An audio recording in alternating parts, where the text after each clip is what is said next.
자, 오늘도 성령님이 우리에게 역사하셔서 한 주도, 정말 이 시작되는 한 주도 은혜와 평강 가운데 살아가기를 축복합니다, 여러분. 네. 날마다 부어주시는 은혜를 우리 구하고 받으며 살아갑시다. 구하는 자에게 주시거든요. 원하는 자에게 베풀어 주십니다. 자, 오늘 말씀을 보겠습니다. 예수님은 바리새인들에게 표적을 보여주시지 않고 건너편으로 가셨어요. 그런데 이때 이제 연결된 거예요, 이게 여러분. 지난주 우리가 말씀을 끊었지만 연결되어 있는 겁니다. 제자들은 자기들이 뭔가를 놓쳤다고 생각했어요. 14절에 보이죠? 제자들이 떡 가져오기를 잊었음에 배에 떡 한 개밖에 그들에게 없더라. 떡은 우리로 말하면 밥이에요. 빵이죠, 여기에서는. 개역개정에서는 자꾸 떡이라고 표현을 했어요. 우리가 먹는 그런 시루떡, 빈대떡 이런 떡이 아니라 그냥 음식입니다. 배를 타고 다음 행선지까지 가는 동안에 먹을 음식을 챙기지 않았다는 것을 알게 된 거예요. 먹을 게 떡 하나밖에 없는데? 이렇게 생각하게 된 것입니다. 근데 이 빵이 어떤 빵인가? 여러분, 칠병이었대 받은 빵을 말하는 게 아니에요. 그죠? 그리고 예수님은 이후에 이미 달마누다 지방으로 가셨고 거기서 바리새인들을 만나셨어요. 그러니까 이 빵은 칠병이었대 받은 빵이 아니라 달마누다 지방에서 바리새인들과 얘기한 다음에 그냥 일상에서 살아갔을 때 먹었던 빵인데 그게 없었다는 것을, 안 싸웠다는 걸 알게 된 거예요. 저는 보통 이제 예전에 이걸 여기서 봤을 때 떡 한 개밖에 그들에게 없다 했을 때 칠병이어 사건을 이제 버려졌으니까 그때 빵을 좀 챙겨왔어야 됐는데 안 챙겨왔구나 라고 생각했는데 그게 아니라는 거죠. 왜냐하면 이미 칠병이어는 언제예요? 이전이에요, 이전. 그리고 지금은 달마누다 지방으로 오신 후에 이제 이동한 거니까 그런 거죠. 그래서 여러분, 예수님은 제자들의 이런 마음을 아시고 그들에게 경고하셨습니다. 그러니까 무엇을 경고했을까요? 이렇게 얘기했을까요? 그러니까 얘들아, 그렇게 왜 미리 챙기라고 내가 말하지 않았냐? 내가 전에 또 이런 일이 발생하면 뭐라고 했어? 분명히 빵 챙기라고 했지, 다른 데로 이동할 때. 응? 근데 너네들 안 챙겼다고? 경고하신 게 이제 이렇게 경고한다고 생각할 수 있다는 거죠. 자, 이런 일 발생하면 어떻게 하기로 했어? 한 대씩 맞기로 했지? 몇 대부터 맞고 시작할까? 자, 첫날이니까, 처음이니까 우리 5대부터 맞기 시작하자. 자, 누구서 나올래? 수제자 베드로부터 나와. 이러면서 엎드려 뻗쳐 한 명씩 맞고 그 다음 야고보랑 요한 준비해. 이런 경고였을까요? 이 경고가? 당연히 아닙니다. 뭐라고 하셨냐면 예수님은 바리새인들의 누룩과 헤롯의 누룩을 주의하라고 말씀하셨어요. 이 누룩은 빵을 만들 때 부풀리는 데 사용하는 재료거든요. 이 누룩은.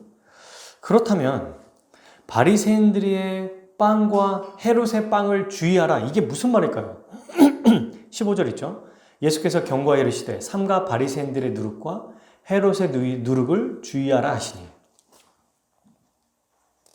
이게 무슨 말이냐면 주의하라고? 그러면 빵을 만들 때 바리새인과 헤롯이 쓰는 이 누룩을 주의하라는 얘기인가? 왜냐하면 누룩은 여러분 이스트라고 그래가지고 빵을 만들 때 밀가루에 반죽에 딱 넣으면은 이게 균이거든요. 좋은 균이에요. 이걸 넣으면은 빵이 부풀어집니다. 부풀어지죠. 근데 성경에는 부정적으로 쓰이는 경우가 대부분이에요. 예수님이 비유로 썼을 때 빼고는 거의 부정적으로 쓰입니다. 이때 그래서 그러면 바리새인들과 헤롯이 먹는 빵을 먹지 말란 얘기인가? 그들이 쓰는 누룩을 쓰지 말란 얘기인가? 이런 뜻은 당연히 아닐 겁니다. 그죠? 근데 예수님이 이렇게 하셨을 때 제자들은 이걸 빵으로 또 인식한 거예요. 왜냐면 빵이 없다 이렇게 생각하고 있었을 때 예수님이 헤롯과 바리새인의 누룩을, 그 빵을 조심해라 이랬더니 빵 하나 안 가져온 거 아셨나? 하나밖에 없는 거 아셨나? 이렇게 생각했다는 거예요. 그래서 이렇게 생각한 겁니다. 비유로 얘들아 우리한테 빵 넉넉하지? 헤롯과 바리새인의 빵을 먹지 마. 우리 가지고 있는 빵 먹어. 이렇게 생각한 거예요. 말하자면 얘네들은. 그때 이렇게 또 빵을 걱정해요. 지금 보시죠. 16절 읽어볼까요? 제자들이 서로 수군거리기를 이는 우리에게 떡이 없음이로다 하거늘. 네. 이렇게 얘기했더니 진짜 떡이 없으니까 지금 우리한테 떡 있는지 이렇게 비유적으로 물어보신 거구나. 어떡하지? 이러고 있으니까 예수님이 어떻게 합니까? 7연속 콤보로 혼내십니다. 엄청나요. 한 번 혼내는 게 아니라 7번이나 얘기하세요. 세상에 저는 성경을 보면서 이렇게 많이 연속으로 혼내시는 거는 처음 보는 것 같아요. 이 내용은 여러분 조금 후에 살펴볼 거예요. 그러면 이제 바리새인과 헤롯의 말하는 그 누룩의 의미가 뭔지를 좀 알아봐야겠죠. 분명히 먹는 빵은 아니라는 거예요. 그죠? 그리고 대체 이게 뭐길래 예수님은 콕 집어서 바리새인과 헤롯의 누룩을 주의하라 이렇게 말씀하셨을까요? 여러분, 바리새인의 누룩과 헤롯의 누룩은 그들의 가르침, 그들의 가치관을 의미합니다. 그러니까 즉 예수님은 바리새인과 헤롯의 이 사고방식, 그들의 삶의 방식을 경계하고 거부하라고 말씀하신 거예요. 여러분, 첫 번째로 한번 볼까요? 바리새인의 누룩이 뭘까요? 바리새인들의 특징을 한번 생각해 봅시다. 계속 성경에 나왔고 그동안 예수님께 딴지 걸었던 그들의 그 근원적인 마음 근저에 뭐가 있습니까? 자기의가 있어요. 그리고요, 형식적인 신앙생활, 형식주의가 있습니다. 이 두 가지가 아주 대표되는 바리새인의 누룩, 그들의 가치관, 그들의 생활 방식, 사고 방식이라고 볼 수 있어요. 자기의가 뭐죠? 너무 우리가 많이 배웠잖아요. 로마서와 갈라디아서를 통해서. 그러니까 예수님 앞에서 여러분, 그동안 마가복음에 보면 예수님 앞에 어떤 사람들이 나와서 엎드렸어요? 자기가 예수님 앞에 절대로 의로운 자라고 생각하지 않고 오히려 죄인이고 죽어 마땅하고 은혜 받을 수 없는 자라는 걸 알면서도 그가 괴로운 거예요, 여러분. 예수님 앞에 나갈 수 없다는 걸 아니까 괴롭습니다. 그런데 나가지 않으면 죽을 걸 아니까 이 두 가지의 마음이 공존하면서 나가는 거거든요. 그럼 이런 사람의 마음은 어떨까요? 내가 그래도 지난주에 헌금 좀 했고 기도 좀 했으니까 이번 주에는 내 금요기도 좀 열심히 했고 이번 한 주간에는 열심히 가족 기도했으니까 주 앞에 나가는 거 좀 괜찮지. 이런 마음으로 나왔겠냐고요. 아니죠. 정말 너무 죄송스러우면서도 그분 앞에 나오지 않으면 해결할 수 없는 그 마음. 그 마음을 가지고 나가는 겁니다. 근데 바리새인들은요, 자기 스스로 죄인이라고 인정하지 않아요. 그리고 지가 했던 어떤 특별한 행동, 일반적인 신앙생활의 이 공로라고 생각하고 그걸 가지고 스스로 하나님 앞에 떳떳하게 여기는 걸 자기의라고 그래요. 그래서 여러분, 이건 바리새인들에게만 해당되는 게 아닙니다. 왜냐하면 우리가 예배 때 나올 때도 주님의 은혜를 간구하고 나오는 것보다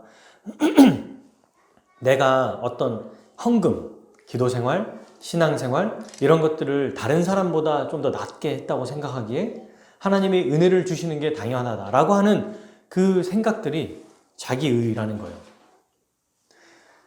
그래서 이 사람들은 보통 인과응보로 생각해요. 혹은 뭐 하나를 심으면 몇 배로 더 부풀려서 주셔야 된다고 생각합니다. 인과응보를 생각하면 어때요? 마땅히 죄인이니까 죽을 수밖에 없고 하나님의 이 기준은 완벽하기 때문에 어느 누구도 이 기준에 합당할 수 없는데 자기의 수준에 맞추는 거예요. 이 자기의를 가진 사람들은. 상대적으로 자기의 수준에 맞춰서 이 정도면 충분하다. 판단도 자기가 해. 결정도 자기가 해. 은혜 주실 것도 자기가 해. 그 지 스스로 마치 하나님 돼서 행하는 거죠. 이게 뭡니까? 교만입니다. 교만. 잘난 체 하는 것만이 교만이 아니라 자기 스스로 하나님의 기준을 자기의 기준으로 낮추고 자기가 결정하고 자기가 판단하는 게 바로 교만이죠. 이 자기의를 가진 사람들은 여러분, 자기 자신에게 항상 관대합니다. 왜냐하면 상대방과 자기를 비교하면서 늘 기어코 다른 사람보다 자기가 더 나은 점을 찾거든요. 부부 간에도 자녀 간에도 또 성도 간에도 저 사람이 훌륭한 사람이라는 걸 알아. 그럼에도 쟤보단 내가 이런 점은 좀 더 낫지 않아? 라는 걸 기어코 찾아내서 스스로 괜찮다고 여기게 하는 거예요. 이게 여러분 정말 우리 믿는 신앙인들에게 아주 우리가 경계해야 될 중요한 대목인 거예요. 두 번째, 형식적인 신앙생활이 있어요. 진심으로 주님의 은혜를 간구하거나 간절하게 찾지 않습니다. 이미 자기 의가 충만하기 때문에 여러분 어떻게 하냐면 몇 가지의 행했던 율법과 또 몇 가지 신앙생활로 충분하다고 생각하니까 매사에 절실함이 없는 거예요. 이미 그러니까 여러분 어떻게 하냐면 예배를 드리고 기도하고 찬양하고 헌금하고 심지어 금식하고 어떤 사람은 전도도 하거든요. 선교도 합니다. 근데 그것도 습관처럼 행하는 거예요. 하나의 자기의 기준으로 형식적인 신앙생활을 가지고 있으니까 간절하지 않습니다. 형식주의가 뭐예요? 직분을 받고 그냥 마땅히 예배 나와야 되니까 나오고 간절함이 없는 게 여러분 형식주의의 가장 큰 잘못이에요. 간절함이 없고 은혜를 간구하지 않는 것. 뭐 늘 주님 은혜 주십시오 이럴 수는 없겠지만 그럼에도 왔을 때 정말 주님의 은혜를 기대하지 않는 것도 형식주의에 빠져있는 모습이라고 볼 수 있습니다. 예수님은 이런 바리새인들의 생각, 자기의 그 다음에 형식적인 신앙생활을 거부하라고 말씀하신 거예요. 여러분 우리는 이것을 거부하려면 어떻게 해야 되냐면 어린 아이와 같은 마음으로 정말 순수하게 주 앞에 나아가야 됩니다. 우리 스스로는 보잘것없고 하나님의 은혜가 없으면 정말 한순간도 살 수 없는 존재라는 것을 분명히 깨닫고 알아야 돼요. 그런 자가 엎드리거든요. 은혜가 없어도 괜찮다고 하는 사람들은 엎드리지 않습니다.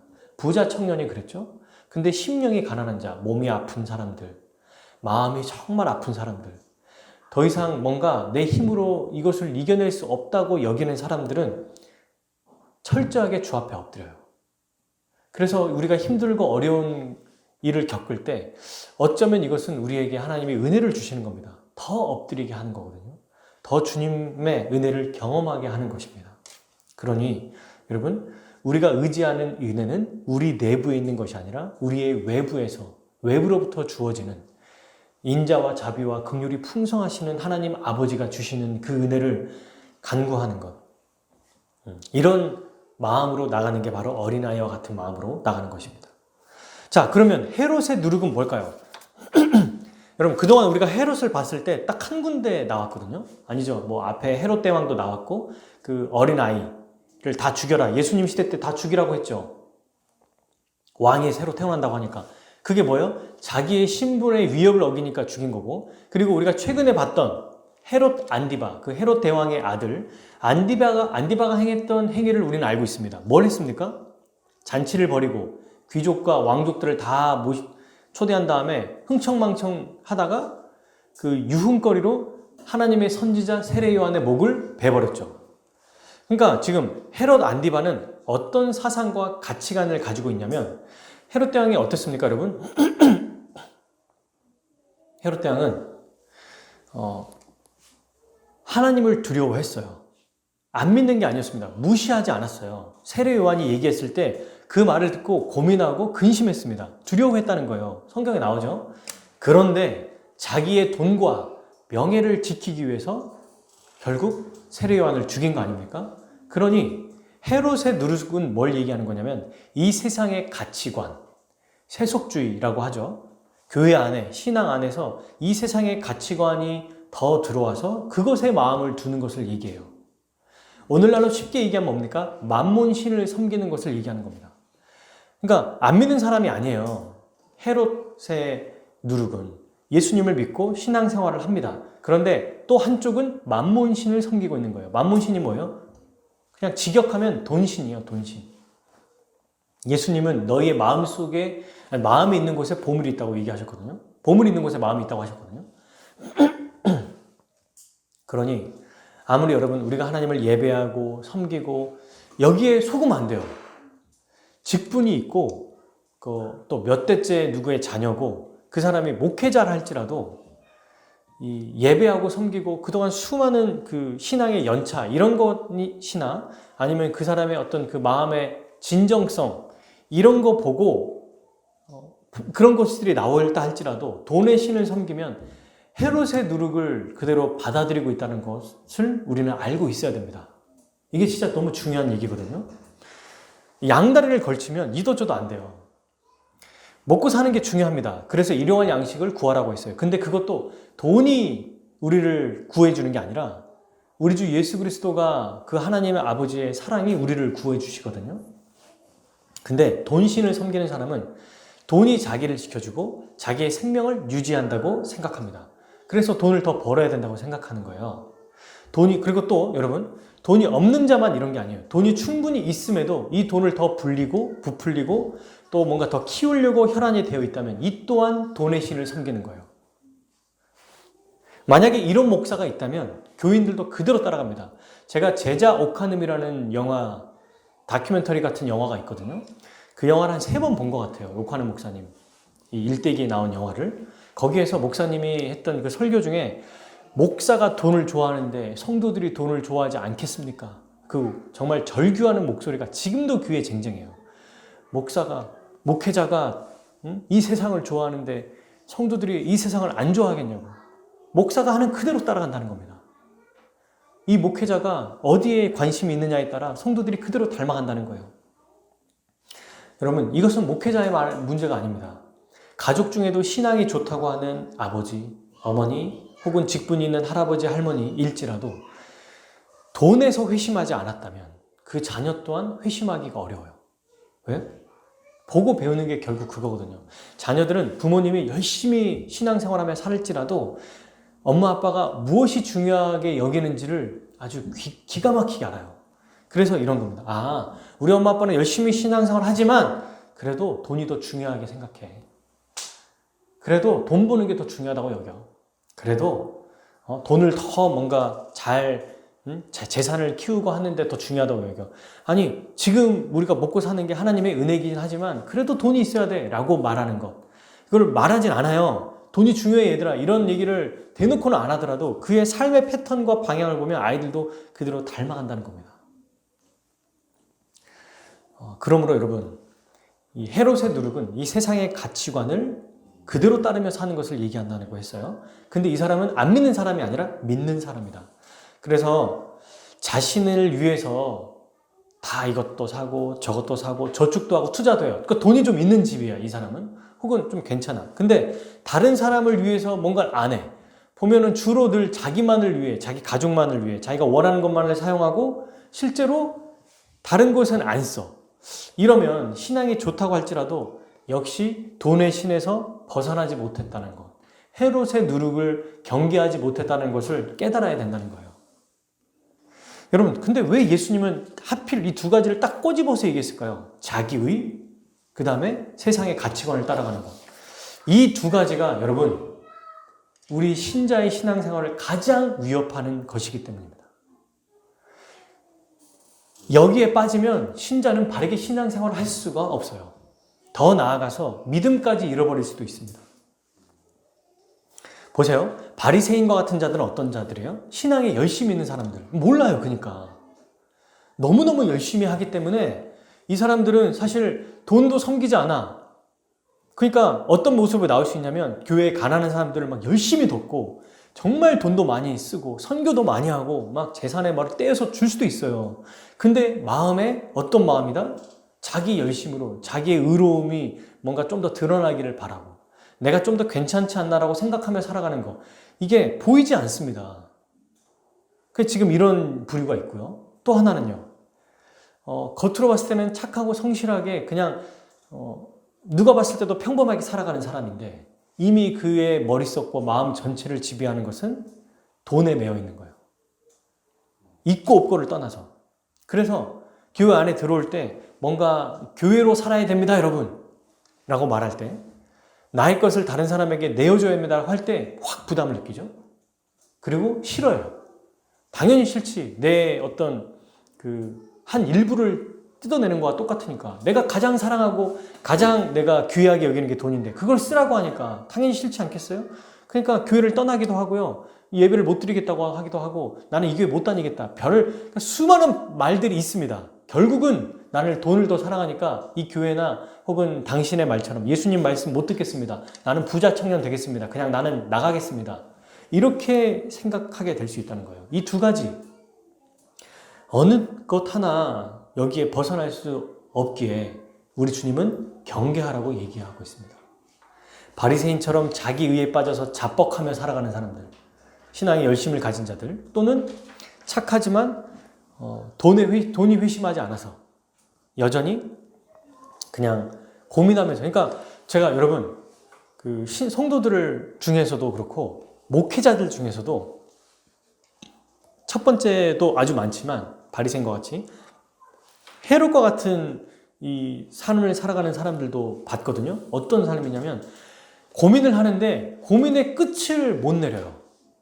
그러니까 지난달에 했던 고민도 지금도 여전히 똑같고, 한 달 전에 1년 전에 했던 고민도 지금 고민도 똑같고요. 3년 전에 했던 고민 지금 고민 똑같고, 목회자들 중에서도 있어요. 왜냐하면 전적으로 하나님 앞에 메워 맡기질 못하니까 내 삶을 내가 뭔가 해야 될 거라고 생각하는 거예요. 그게 뭐예요? 돈이에요, 오늘날. 그러니까 다 돈과 연결되는 거. 그게 직장이든 뭐 투자든 주식이든 뭐 아니면 건물이든 아니면 더 좋은 직장이든 점프를 하든 아니면 부모님에게 좋은 돈을 물려받든 아니면 사람들에게 뭔가 개를 만들어 가지고 뭔가 뭘 하든, 그러니까 연관된 모든 것들이 다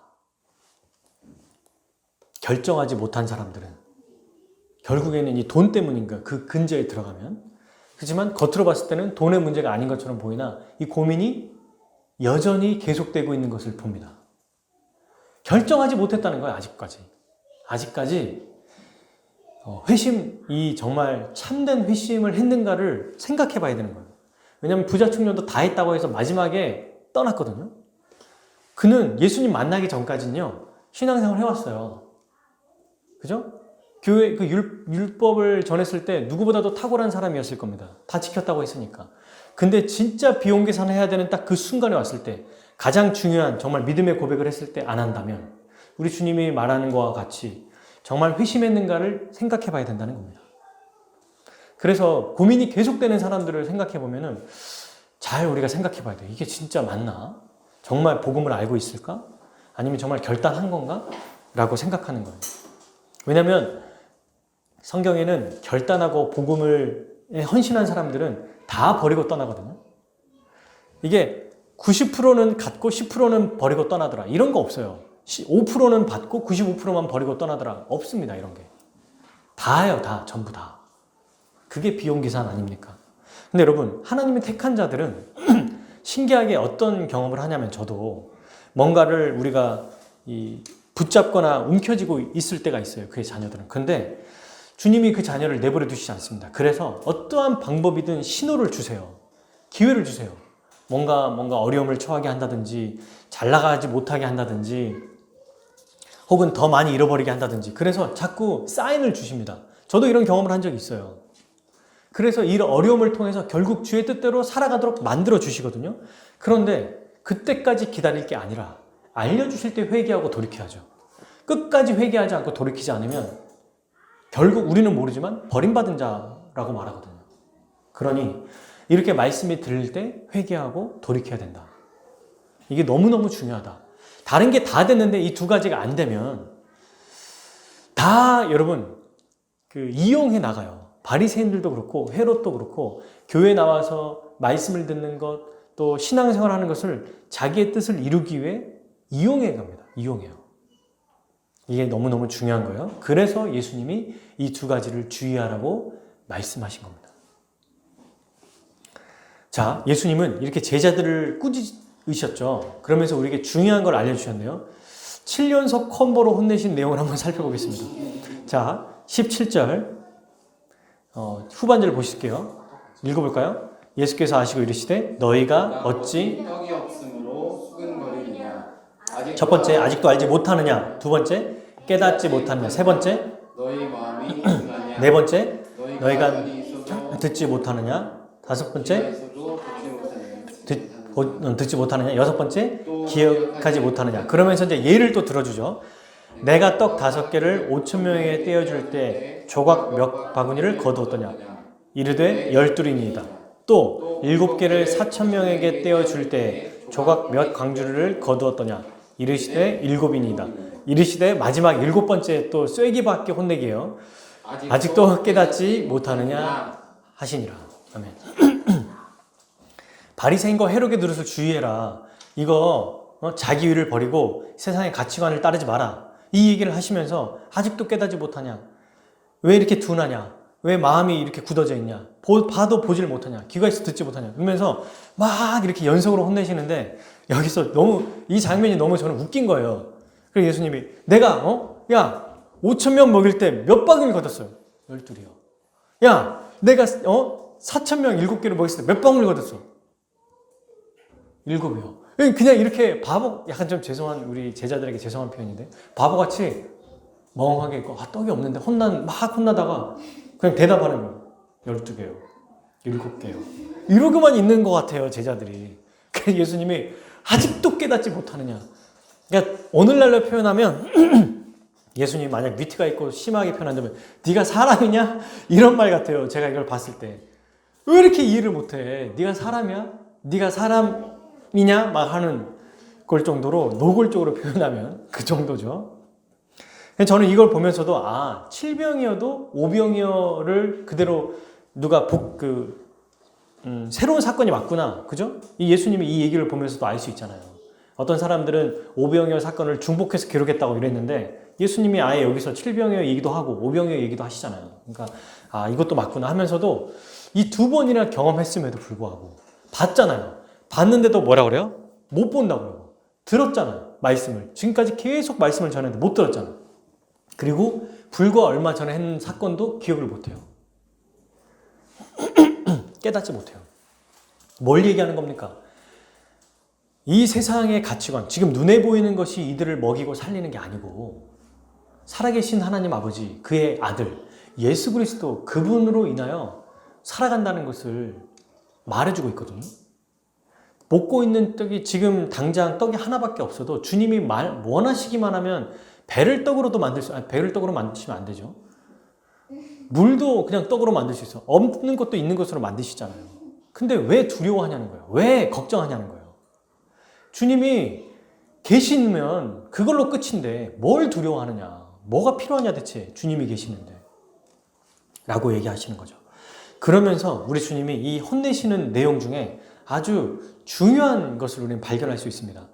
여러분, 이 7번 연속으로 혼나면서 제자들이 마음이 둔해지고, 마음이 둔해진다는 말은 굳어졌다는 얘기거든요. 그리고 보는데도 못 보고, 듣고 있는데도 못 듣고, 기억을 못하는 이유가 뭐냐면 예수님이 이렇게 제자들이 된 것을 뭐와 연결시키는 줄 아세요? 들어도 못 듣고, 봐도 못 보고, 기억도 못하고, 마음도 굳어지는 걸 뭐와 연결시킬까요? 17절에 나오죠. 아직도 알지 못하며 깨닫지 못하느냐와 연결시킵니다. 그러니까 아는 것과 깨닫는 것을 못하면 마음도 굳어지고, 봐도 못 보고, 들어도 못 듣고, 기억도 못 한다는 거예요.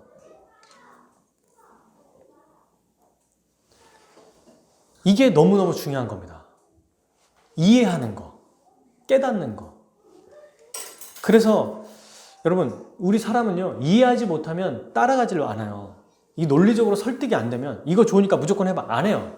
왜 좋은지, 어때서 이런지, 그러면 생각하고 고민하고 하는 거죠. 하나님께서 우리를 지정의를 가지고 인격으로 만드셨거든요. 그 이유는 바로 이해하고 깨닫게 하셔서 스스로 따라갈 수 있게 만드시려고 하신 거거든요. 그래서 여러분, 복음이 뭘로 돼 있습니까? 신기한 기적이나 현상으로 돼 있는 게 아니라 66권 성경 말씀, 인간의 언어로 기록되어 있는 거예요. 예수님이 이들에게 하나님 나라의 복음을 전하기 위해서 뭐 하셨어요? 기적만 베푸셨어요? 아니요. 결국 말씀을 전하셨죠. 가르치셨어요. 이게 예수님의 말씀, 하나님의 뜻을 이해하는 가장 안전하고 효과적이고 유일한 방법입니다. 그래서 예배 때 설교가 가장 중요하다고 얘기하는 거예요.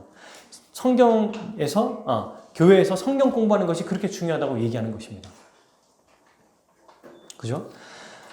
여러분, 정말 제자들이 왜 이렇게 마음이 둔해졌냐면 여전히 이해하지 못하고, 알지 못하고, 깨닫지 못하기 때문이거든요. 이걸 깨달아야 진짜 예수님만으로 우리가 충분하다. 그분이 우리를 먹여 살리고, 우리의 주인 되시고, 우리를 다스리시고, 우리를 돌보신다는 것을 믿을 수 있습니다. 뭘로요? 말씀을 통해서. 말씀으로만 가능하다는 거예요, 그게. 무엇을 의지합니까, 여러분? 제자들은 떡을 의지하고 있어요. 바리새인들은요, 자기 의를 의지합니다. 헤롯은요, 돈의 신을 의지해요. 우리는 어디에 의지하고 있죠? 우리는 뭐에 의지하며 살아갑니까? 뭔가 조금 좋은 방법이 있으면 거기에 딱 들어가서 안 되면 실망하고 또 좋은 어떤 사람들을 만나서 아니요. 우리를 궁극적으로 채워주시고 은혜 주실 분은 우리 주 예수 그리스도. 그분밖에 없습니다. 그분밖에 없어요. 예수 그리스도가 계실 때 모든 만물을 다스리고 천지를 주관하고 창조하시며 이끄시는 우리 주 예수 그리스도가 우리와 함께 하시고 늘 우리보다 앞서 가시고 늘 우리에게 좋은 것 주시는 분이심을 아는 자들은 자기 의에서 떠나고 또 이 세상의 신에서 떠날 수 있습니다. 그 방법이 뭐죠? 말씀입니다. 이것을 예수님이 그래서 제자들에게 그토록 가르치고 3년 동안 데리고 온 거예요. 기적을 보여주시려고 3년 동안 데리고 끌고 다니시는 게 아니라 말씀을 알려주시려고 하신 겁니다. 근데 이들은 어떻게 했어요?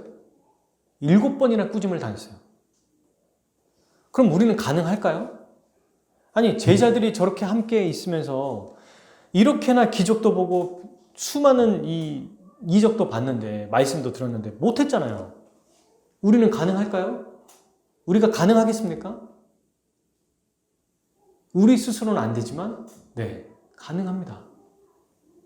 우리는 말씀을 들을 때 이해할 수 있고 깨달을 수 있어요.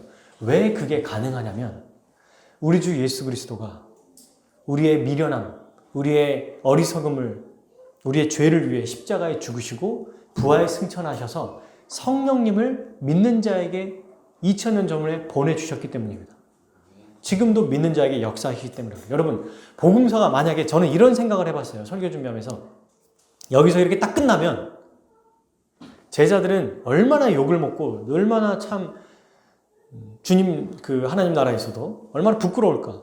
성경 마가복음이 여기서 딱 끝나고 예수님의 십자가만 딱 나오고 그냥 끝난다면 참 얼마나 그렇습니까? 그런데 복음서는 이렇게 제자들이 7연속 콤보로 혼나서 끝나는 걸로 마치지 않아요. 이후에 그들이 어떻게 변화됐는지 성령님을 받아서 사마리아와 땅끝까지 복음을 전하고 오히려 다른 사람을 복음을 알게 하고 깨닫게 하는 자가 됐다는 것을 보여주고 있어요. 성령의 능력으로 이 일이 행해졌다는 겁니다. 성경은요, 여러분, 기어코 이 그리스도의 전적인 은혜로 그들이 변화돼서 하나님의 사용하시는 사도로 사용됐다는 것을 보여줍니다. 그러므로 우리는 이 이면을 넘어서서 이때가 언제냐면 말씀의 은혜가 없어요. 말씀을 깨닫지 못했을 때, 성령의 역사하지 못했을 때는 우리도 똑같아요. 주께서 우리에게 은혜를 주시지 못하면 우리도 똑같이 들어도 봐도 깨닫지 못하고 이해하지 못합니다. 그러나 오늘날 새언약 시대인 우리에게 우리 주 예수님이 믿는 자에게 역사하실 때 그때 우리는 말씀을 이해하고 깨달을 수 있어요. 그래서 어떻게 해야 될까요?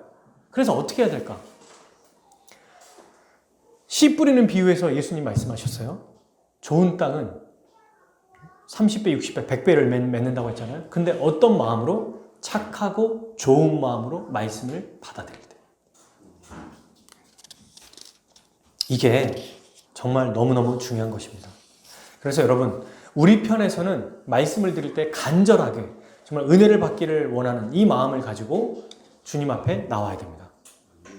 사랑하는 여러분, 말씀을 맺겠습니다. 지금은 은혜의 시대예요. 이미 복음이 선포되었고 복음을 듣고 깨달을 수 있고 하나님의 백성으로 살아갈 수 있습니다. 누가요? 성령을 받은 자들, 그의 백성 교회가. 그러니 여러분,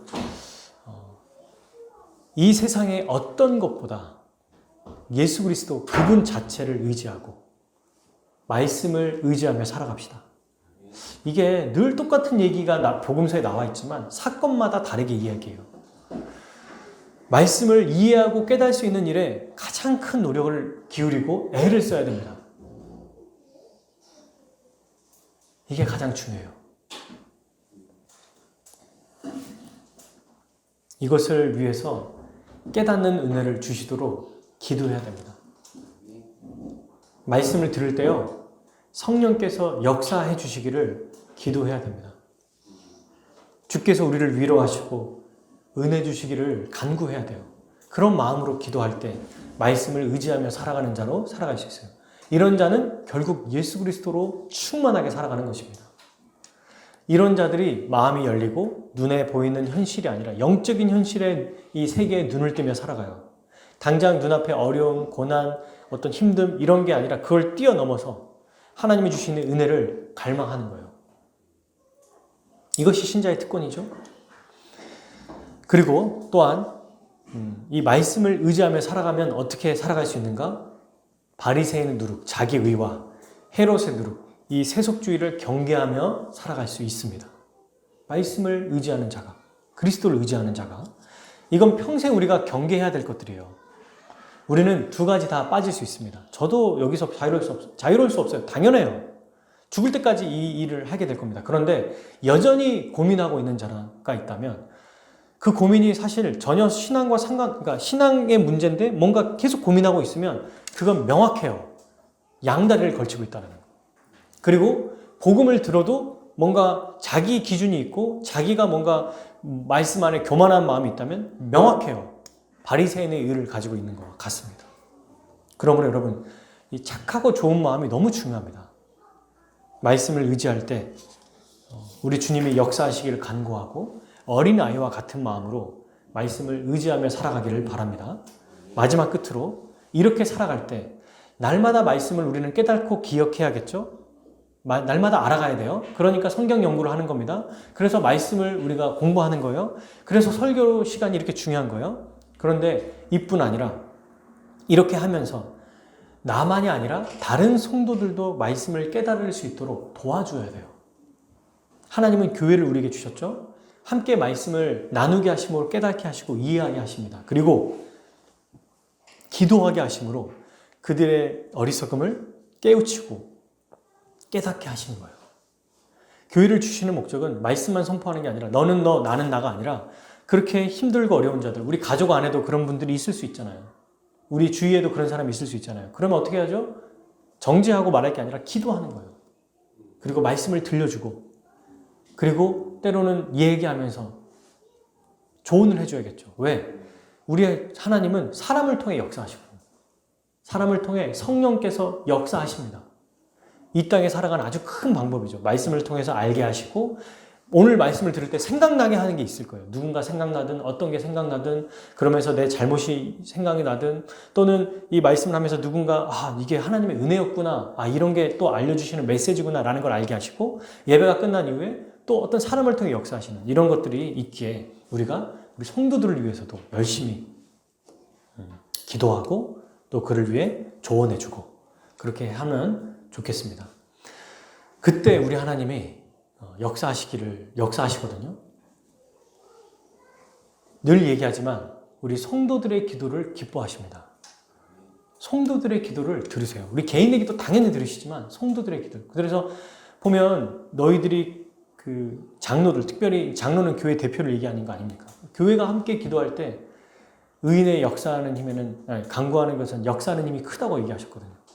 그러니 우리가 오늘 이 말씀을 듣고 말씀을 더 의지하며 우리 주 예수 그리스도를 의지하고 세속주의와 또 자기의를 경계하고 또 다른 사람을 위해서도 더 말씀을 잘 이해할 수 있도록 우리가 도와주는 우리 화목교회 모든 성도들이 되기를 축복합니다.